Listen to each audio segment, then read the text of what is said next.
दुनिया में सिर्फ एक मोहब्बत ऐसी है जिसको देखकर अल्लाह ताला खुश होता है। वो बीवी की खामन से और खामन की बीवी से मोहब्बत है। रसूल अल्लाह सल्लल्लाहु अलैहि वसल्लम ने फरमाया, ज़माना जल्दी जल्दी गुजरेगा और दीन का इल्म दुनिया में कम हो जाएगा।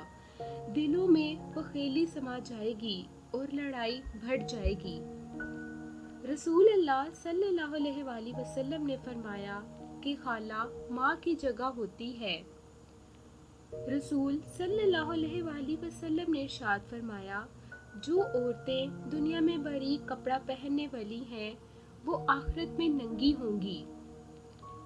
अल्लाह पाक ऐसा वक्त बहुत जल्द लाएगा जब तुम अपनी आंखों से अपने लिए मोजज़े होते देखोगे।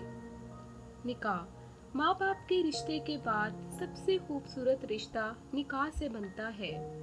खुश नसीब औरतें और कुछ औरतें इतनी खुश नसीब होती हैं कि उनके पसंदीदा मर्द उनको पाने के लिए दुनिया से लड़ते हैं और अल्लाह के आगे रोते भी हैं। अजान की आवाज़ इस्लाम इतना खूबसूरत मज़हब है कि गौर से अजान की आवाज़ सुनने से ही डिप्रेशन दूर हो जाता है।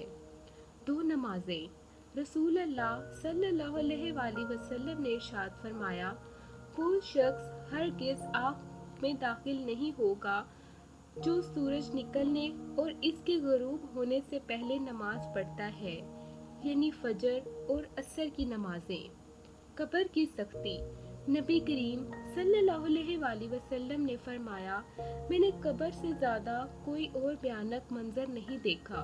या अल्लाह कब्र की सख्ती से हमारी हिफाजत फरमा।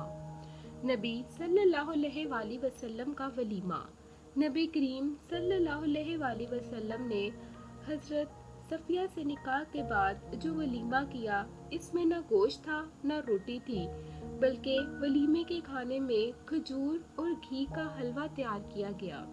मोहब्बत अपने शरीके हयात के तमाम ऐब मालूम होने के बावजूद इसके साथ बेहतरीन जिंदगी गुजारना ही असल मोहब्बत है। किसी के घर जाओ तो अपनी आंखों पर काबू रखो और जब उसके घर से निकलो तो अपनी जुबान में काबू रखो ताकि वहाँ की इज्जत और राज दोनों महफूज रहें। गुस्सा हज़रत अली ने इरशाद फरमाया, घर में गुस्सा होना गोया इसे वीरान करना है। सूरत मरियम हमें सिखाती है मोजज़े हो सकते हैं। अल्लाह पाक की रहमत से कभी मायूस मत होना।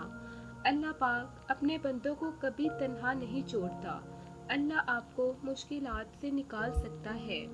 बापर्दा बेटियाँ रसूल सल्लल्लाहु अलैहि वसल्लम ने इरशाद फरमाया, बेहतरीन औलाद बापर्दा बेटियाँ हैं।